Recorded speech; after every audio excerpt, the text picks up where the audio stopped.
오늘 저희가 함께 볼 자료는요, 2025년부터 2026년 현재까지의 주가 변화를 담은 표, 그리고 주식 투자 전략에 대한 글입니다.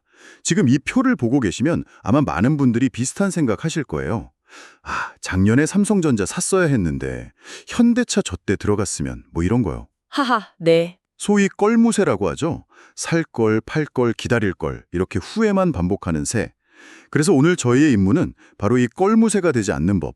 그러니까 지나간 차트를 보면서 후회하는 대신에 앞으로 시장을 어떻게 봐야 하는지에 대한 현실적인 원칙들을 정리해드리는 겁니다. 네, 맞습니다. 자, 그럼 한번 제대로 파헤쳐보죠. 네. 이 보내주신 자료의 핵심은요, 투자의 세계에서 결과론적인 시각과 당시의 현실을 구분하는 것에서부터 시작을 합니다. 1년 전 주가를 보면서 지금 느끼는 그 확신이 있잖아요. 저때 샀으면 대박이었겠다 하는. 그렇죠. 바로 그 생각과 1년 전 바로 그 시점에서 투자자가 느꼈을 공포와 희망은 이건 전혀 다른 감정이죠. 이 시간의 간극, 또 감정의 간극을 이해하는 게 오늘 논의의 가장 중요한 출발점이 될 겁니다. 맞아요. 바로 그 지점이 자료의 첫 번째 핵심인데요. 완벽한 타이밍에 대한 환상을 버려라. 표를 보면 2025년 2월에 삼성전자가 51,500원입니다. 지금 17만 원이 훌쩍 넘은 걸 보니까 와, 정말 역사적인 최저점처럼 보이잖아요. 그렇죠. 그냥 눈 딱 감고 전 재산 넣었으면 됐을 것 같은데. 맞습니다. 하지만 자료에서도 지적하듯이 당시 분위기는 어땠을까요? 아마 뉴스에서는 연일 반도체 혹한기다, 겨울은 끝나지 않았다, 실적 쇼크다 이런 헤드라인이 도배됐을 가능성이 아주 큽니다. 와, 그랬겠네요. 네. 숫자는 거짓말을 안 하지만 그 숫자를 둘러싼 당시의 감정과 분위기는 지금 우리가 차트를 보면서 느끼는 것과는 완전히 달랐을 거예요. 오히려 당시 19만 원이었던 SK 하이닉스가 AI 시대의 유일한 승자다, 영원히 오를 주도주다 이렇게 보였을 수도 있고요. 와, 정말 바닥에서 사서 머리 꼭대기에서 파는 건 신의 영역이다라는 말이 그냥 나온 게 아니네요. 네. 지나고 나니까 모든 게 쉬워 보이지만 그 순간에는 정말 한 치 앞을 내다볼 수가 없으니까요. 그럼 이런 신의 영역에 도전하는 대신에 우리 같은 평범한 투자자들이 현실적으로 취할 수 있는 대안은 뭘까요? 자료는 아주 유명하고 또 명쾌한 격언을 지시합니다. 바로 무릎에 사서 어깨에 판다. 그 유명한 말이요? 네, 많은 분들이 들어보셨을 텐데 이 말의 진짜 의미를 좀 깊이 생각해 볼 필요가 있습니다. 이게 단순히 조금 덜 먹고 나와라 이런 겸손의 표현이 아니거든요. 그런 뜻이 아니었나요? 최저점을 노리는 게 아니라 기업의 본질적인 가치 대비 가격이 싼 구간에 들어서는 걸 매수 타이밍으로 삼으라는 겁니다. 점이 아니라 구간으로 보라는 말씀이시군요. 바로 그겁니다. 관점의 전환이 필요한 거죠. 근데 그게 말처럼 쉽지가 않잖아요. 여기가 무릎이겠지 하고 샀는데 뭐 발목, 발바닥까지 파고 내려가는 경우도 허다하고요. 하하하, 맞습니다. 지금이 무릎인지 어떻게 알 수 있을까요? 지나고 나야 거기가 무릎인 걸 아는 거 아닌가요? 아주 날카로운 지적이세요. 바로 그게 핵심이죠. 그래서 무릎을 하나의 가격으로 생각하면 안 됩니다. 무릎 구간은 여러 신호들의 집합체로 봐야 해요. 신호들의 집합체요? 네, 예를 들면 이 회사의 주가 수익 비율, PER이라고 하죠. 이게 역사적 평균보다 현저히 낮아졌다거나 아니면 시장 전체의 투자 심리가 극도의 공포 상태에 접어들었다거나 혹은 해당 산업에 대한 온갖 나쁜 뉴스가 쏟아져 나와서 아무도 쳐다보지 않을 때, 바로 그런 때가 무릎 구간에 진입했다는 신호일 수 있는 거죠. 중요한 건 이 구간에 진입했다고 해서 한 번에 모든 돈을 투자하는 게 아니라는 점입니다. 구간으로 접근했기 때문에 더 떨어질 가능성까지 염두에 두고 나눠서 접근할 여유가 생기는 거죠. 좋습니다. 완벽한 타이밍은 없다는 점, 그리고 점이 아닌 구간으로 접근해야 한다는 점은 이제 이해가 됐습니다. 그럼 이제 가장 중요한 지금으로 돌아와 보죠. 2026년 2월 현재 자료에 나온 종목들처럼 이미 크게 오른 주식, 또 반대로 급락한 주식이 있다면 각각 어떻게 대응해야 할까요? 먼저 삼성전자나 현대차처럼 급등한 종목부터 보죠. 와, 현대차도 1년 만에 20만 원에서 51만 원이 넘었어요. 네, 엄청나죠. 이쯤 되면 달리는 말에 올라타라라는 격언을 떠올리면서 지금이라도 타야 하나 고민하는 분들이 정말 많을 것 같은데요. 그게 바로 자료에서 가장 위험하다고 경고하는 추격 매수, 소위 불타기입니다. 불타기. 네, 17만 원이 됐으니 20만 원도 가겠지. 50만 원 넘었으니 70만 원도 문제 없겠지. 이런 막연한 기대감으로 뛰어드는 거죠. 이런 포모, 즉 나만 뒤처지는 것 같은 두려움에 기반한 투자는 거의 대부분 감정적인 판단일 뿐 합리적인 분석의 결과가 아니라는 겁니다. 그래서 자료는 이런 상황에서 투자자의 입장을 두 가지로 나눠서 아주 구체적인 전략을 제시합니다. 아, 이미 그 주식을 갖고 있는 사람하고 이제 막 사려는 사람, 이렇게 두 경우로 나뉘겠군요. 하고 있는 경우입니다. 이럴 땐 리밸런싱이 필요하다고 조언합니다. 리밸런싱이요? 네. 수익이 난 금액의 일부, 예를 들어 한 30%에서 50% 정도를 매도해서 현금을 확보하거나 아니면 아직 오르지 않은 다른 저평가 우량주로 일부 옮겨가는 전략이죠. 잠깐만요. 거기서 많은 분들이 반문하실 것 같아요. 아니, 가장 잘 나가는 우리 팀 에이스를 왜 벤치로 불러들여야 하죠? 제일 잘 오르는 주식을 파는 건 말이 안 되는 것 같은데요. 심리적으로 저항감이 엄청날 것 같아요. 정확합니다. 그래서 리밸런싱이 투자에서 가장 어려운 기술 중 하나라고 하는 겁니다. 심리적으로는 가장 예쁜 꽃의 줄기를 잘라내서 잡초에 물려주는 그런 기분이 들거든요. 아, 비유가 와닿네요. 하지만 이건 시장을 예측해서 이제 고점이니까 팔자는 개념이 아닙니다. 리스크 관리의 개념이죠. 리스크 관리? 네. 예를 들어 원래 내 포트폴리오의 10% 비중이었던 A 주식이 3배가 오르면 전체 포트폴리오에서 25%가 넘는 비중을 차지하게 됩니다. 그럼 이 주식 하나의 등락에 내 전체 계좌가 휘청거리게 되죠. 아, 너무 위험해지는군요. 그렇죠. 따라서 비중이 과도하게 커진 자산을 일부 덜어내서 포트폴리오 전체의 위험도를 낮추고 안정성을 되찾는 것. 그게 리밸런싱의 본질입니다. 시장 예측이 아니라 자산 배분의 원칙을 지키는 행위인 거죠. 아, 수익을 실현하면서 동시에 포트폴리오를 더 건강하게 만드는 과정이군요. 그럼 반대로 그 주식이 하나도 없는 신규 진입자는 어떻게 해야 할까요? 조정이 오면 사야지 했는데 조정은 안 오고 계속 오르기만 하면 정말 속이 타들어갈 텐데요? 그럴 땐 기다림이 최고의 전략이라고 자료는 명확히 말합니다. 주가 조정을 기다렸다가 이동평균선 같은 기술적 지지선까지 내려왔을 때 분할로 접근하는 것이 현명하다고 조언하죠. 근데 영원히 오르기만 할 수도 있잖아요. 물론 말씀하신 것처럼 이론상으로는 있을 수 있습니다. 하지만 그런 경우는 극히 드물죠. 대부분의 건강한 상승은 파도처럼 오르내림을 반복합니다. 숨을 고르는 구간, 즉 조정이 반드시 오기 마련이니까 그 기회를 인내심을 갖고 기다리는 것이 꼭대기에 뛰어들어 물리는 추격 매수보다 장기적으로 훨씬 안전하고 수익률도 높은 전략이 될 수 있습니다. 기회를 놓칠까봐 조급해하는 마음을 다스리는 게 실력인 셈이네요. 바로 그겁니다. 네, 잘 알겠습니다. 이기는 주식에 대한 대응법을 들어봤는데 사실 투자하다 보면 반대의 경우가 더 고통스럽죠. 그렇죠. 만약 어떤 종목이 반토막이 났다면 이건 무조건 싸다고 봐야 할까요? 자료에 나온 종목들은 다 올랐지만 실제 시장에서는 이런 일도 비일비재하니까요. 아주 중요하고 현실적인 질문입니다. 공포에 질려서 팔지도 못하고 추가로 사지도 못하고 그냥 멈춰버리는 경우가 많은 것 같아요. 네, 자료는 이럴 때 떨어지는 칼날인지 아닌지 반드시 확인하라고 강력하게 경고합니다. 가격이 싸졌다는 이유만으로 섣불리 물타기를 하는 건 정말 위험한 행동이죠. 여기서 냉정한 이성이 필요합니다. 주가 하락의 원인이 무엇인지 집요하게 파고 들어야 해요. 이것이 일시적인 악재 때문인지 아니면 기업 자체에 문제가 생긴 건지? 맞습니다. 기업의 본질적인 경쟁력이 훼손된 것인지를 구분해야 합니다. 그 둘을 구분하는 게 정말 어려울 것 같은데요. 구체적으로 어떤 점들을 살펴봐야 할까요? 물론입니다. 일시적인 막재는 예를 들어 이런 겁니다. 금리 인상기처럼 시장 전체가 하락해서 같이 빠지는 경우, 혹은 특정 분기에 일회성 비용이 발생해서 실적이 잠깐 나빠진 경우. 아, 회사 자체의 문제는 아닌 경우.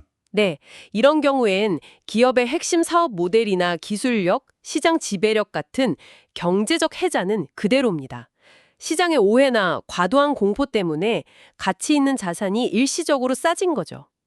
워렌 버핏 같은 투자자들이 말하는 역발상 투자의 기회가 바로 이런 상황입니다. 그렇군요.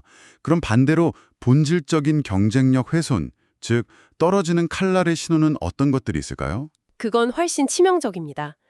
예를 들어 강력한 경쟁자가 나타나서 시장 점유율을 계속 뺏기고 있다거나 주력 사업이 시대에 뒤떨어진 기술이 되어버린 경우, 아, 디지털 카메라 시대의 필름 사업에 매달렸던 코닥처럼요. 정확합니다. 혹은 경영진의 도덕적 해이나 계속되는 현금 흐림 악화 같은 신호들이 나타난다면 그건 기업의 근간이 흔들리고 있다는 뜻입니다. 이런 주식은 싸다고 사는 순간 돈을 그냥 버리는 것과 마찬가지가 될 수 있습니다. 와, 무섭네요. 네, 펀더멘털이 망가졌다면 아깝더라도 미련 없이 손실을 확정하고 포트폴리오에서 삭제하는 결단이 필요합니다. 알겠습니다. 타이밍에 대한 환상을 버리고 현재 상황에 맞는 대응 전략을 세우는 것까지 이야기했는데요. 처음에 나눴던 껄무새 이야기로 돌아가 보면 결국 이런 후회를 반복하는 건 감정적으로 투자하기 때문이잖아요. 맞습니다. 자료에서는 이 감정을 배제하고 후회를 줄이는 가장 확실한 길로 기계적인 매매를 꼽으면서 구체적인 3분할 원칙을 제시하더라고요. 네, 아주 실용적이고 중요한 원칙입니다. 투자의 대가들도 항상 강조하는 부분이죠.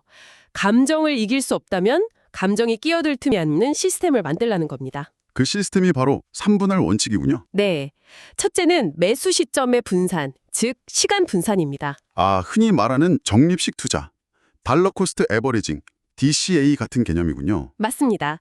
오늘 전 재산을 몰빵하는 게 아니라 총 투자할 금액을 3번에서 5번 혹은 그 이상으로 나누어서요. 특정 기간을 정해두거나 주가가 일정 수준 하락할 때마다 꾸준히 사모으는 방식입니다. 네. 이렇게 하면 평균 매수 단가를 안정적으로 관리할 수 있죠. 이게 이론적으로는 좋은 걸 알겠는데 사실 실천하기가 쉽지 않거든요. 내가 좋다고 생각하는 주식이 뚝 떨어지면 지금이 절호의 기회다 싶어서 한 번에 다 사고 싶은 유혹이 드는데요. 그렇죠. 누구나 그렇죠. 이 시간 분산의 가장 큰 효용은 심리적인 측면일까요? 아니면 수학적인 측면일까요? 둘 다입니다. 수학적으로는 누구도 예측할 수 없는 주가의 단기 변동성에 대한 위험을 줄여주고 평균 매수 단가를 낮추는 효과를 기대할 수 있죠. 하지만 말씀하신 것처럼 심리적인 효과가 정말 어마어마합니다. 어떤 점에서요? 내가 전 재산을 투자한 바로 다음 날 주가가 20% 폭락했다고 상상해 보세요. 밤에 잠도 안 오고 일도 손에 안 잡힐 겁니다. 아, 생각만 해도 끔찍하네요. 하지만 총알을 나눠놨다면 더 싸게 살 기회가 왔구나 하고 오히려 편안한 마음으로 추가 매수를 할 수 있습니다. 시장의 공포를 나의 기회로 바꿀 수 있는 심리적 안정감을 제공하는 거죠. 와, 그건 정말 강력한 무기네요. 네, 장기 투자를 위한 가장 강력한 무기 중 하나입니다. 시간을 내 편으로 만드는 거군요. 좋습니다. 두 번째 원칙은 뭔가요? 둘째는 종목의 분산, 즉 포트폴리오 구성입니다. 자료에 나온 표를 다시 한번 볼까요? 2025년에는 삼성전자와 SK하이닉스 모두 반도체 주식으로 좋은 성과를 냈지만 만약 특정 기술 변화로 한쪽은 수혜를 보고 다른 쪽은 타격을 입는 상황이 벌어졌다면 어땠을까요? 아, 한쪽에만 투자했다면 큰일 났겠네요. 그렇죠. 그래서 자료는 한 섹터의 1등주와 2등주를 섞거나 아예 다른 섹터, 예를 들어 표에 나온 반도체, 자동차, 금융주처럼 성격이 전혀 다른 산업군으로 나누어 담으라고 제안합니다. 한 바구니에 모든 달걀을 담지 말라. 가장 고전적인 격언이네요. 네, 가장 고전적이지만 가장 중요한 격언이죠. 그런데 여기서 또 이런 반론이 있을 수 있거든요. 분산 투자는 평범한 수익률을 보장할 뿐이다. 진짜 부자들은 자신의 최고의 아이디어에 집중 투자해서 큰 부를 잃었다고요. 그건 역시 일리 있는 주장입니다. 하지만 그건 자신의 리서치 능력에 대한 엄청난 확신이 있고 투자를 전업으로 삼는 소수의 전문가들에게 해당되는 전략일 수 있습니다. 우리 같은 일반 투자자랑은 좀 다르군요. 네. 우리 대부분처럼 본업이 따로 있는 개인 투자자에게 집중 투자는 고수익의 가능성만큼이나 파산의 위험성을 내포하고 있습니다. 자료에서 제시하는 전략은 수십억 자산가의 공격적인 투자법이 아니라 평범한 개인이 시장에서 잃지 않고 꾸준히 자산을 불려나가는 지속가능한 투자법에 가깝습니다. 생존이 수익보다 우선이라는 관점이군요. 그렇습니다. 알겠습니다. 생존을 위한 안전장치로서의 분산. 이제 마지막 세 번째 원칙은 매도에 관한 것 같은데요. 사실 주변을 보면 사는 것보다 파는 걸 훨씬 더 어려워하는 것 같아요. 정확합니다. 그래서 세 번째 원칙인 매도 기준의 확립이 가장 어렵지만 가장 중요하다고 할 수 있습니다. 대부분의 투자자들이 실패하는 지점이 바로 여기거든요. 수익이 나면 더 오를 것 같은데? 하다가 이익 실현 시점을 놓치고 그러다 고점에서 꺾이면 순식간에 수익이 사라지거나 손실로 전환되죠. 와, 네. 반대로 손실이 나면 본전만 오면 팔아야지 하다가 손실이 눈덩이처럼 커지는 경우가 많고요. 이게 전부 감정, 즉 탐욕과 공포 때문입니다. 바로 그 지점인데요. 자료에서 수익률 플러스 20%가 되면 절반 매도, 손실률 마이너스 10%가 되면 전량 매도 같은 기계적인 원칙을 세우라고 조언합니다. 근데 이 원칙, 특히 손실 매도 원칙에 대해선 반론이 만만치 않을 것 같아요. 어떤 점이요? 앞서 봤던 삼성전자 예시만 봐도 바닥 근처에서 마이너스 10% 하락은 얼마든지 있었을 텐데 그때 이 원칙대로 팔았다면 지금의 17만 원은 구경도 못했을 거잖아요. 네네. 이런 기계적인 원칙이 오히려 큰 기회를 놓치게 만드는 함정이 될 수도 있지 않을까요? 네, 그건 이 원칙을 어떻게 적용하느냐에 따라 달라질 수 있는 아주 예리한 지적입니다. 그래서 자신만의 원칙을 세우는 것이 중요합니다. 자료에서 제시한 숫자는 그저 예시일 뿐이죠. 중요한 건 숫자가 아니라 감정이 배제된 객관적인 실행 계획을 미리 갖고 있느냐입니다. 예를 들어 가치 투자자라면 내가 생각한 적정 가치에 도달하면 분할 매도를 시작한다가 원칙이 될 수 있고, 성장주 투자자라면 성장의 핵심 동력이 훼손되었다는 뉴스가 나오면 매도한다가 원칙이 될 수 있습니다. 손절매 원칙 역시 변동성이 큰 주식이라면 마이너스 20%나 마이너스 25%로 더 넓게 잡을 수도 있고요. 핵심은 주가가 급등하거나 급락해서 이성이 마비되기 전에 냉정할 때 미리 정해둔 계획을 따르는 훈련을 하는 것입니다. 계획이 있느냐 없느냐가 감점의 노예가 될지 주인이 될지를 결정하는 거군요. 바로 그겁니다. 오늘 자료들을 쭉 정리해보니 결국 최고의 매수 타이밍이란 건 과거 차트의 최저점이 아니라 자료의 마지막 문장처럼 내가 그 기업의 가치를 확신하고 주가가 그 가치보다 싸다고 판단될 때 분할로 진입하는 바로 그 순간이라는 결론에 이르게 되네요. 맞습니다. 완벽한 타이밍이라는 환상을 버리고 급등했을 때는 탐욕을 절제하면서 리밸런싱으로 리스크를 관리하고, 또 급락했을 때는 공포를 이겨내고 그 원인을 냉정하게 분석하고, 평소에는 분할 매수와 명확한 매도 원칙이라는 시스템을 통해 감정이 아닌 이성으로 투자에 접근하는 것. 이것이 오늘 우리가 함께 살펴본 자료가 주는 핵심적인 교훈이라고 생각합니다. 오늘 우리는 언제 어떻게 사고 팔지에 대한 전략, 그러니까 how와 when에 대해 집중적으로 살펴봤습니다. 하지만 이 모든 전략이 제대로 작동하기 위한 가장 근본적인 첫 단계가 하나 빠져 있죠. 어떤 거죠? 바로 what, 즉 무엇을 사고 팔 것인가에 대한 문제입니다. 더 정확히는 이 기업의 본질적인 가치는 얼마인가를 스스로 판단하는 능력입니다. 이 가치 판단의 기준을 어떻게 세울 것인가, 아마 이것이 오늘 나눈 이야기를 바탕으로 우리가 다음으로 탐구해 볼 가장 흥미로운 질문이 아닐까 싶습니다.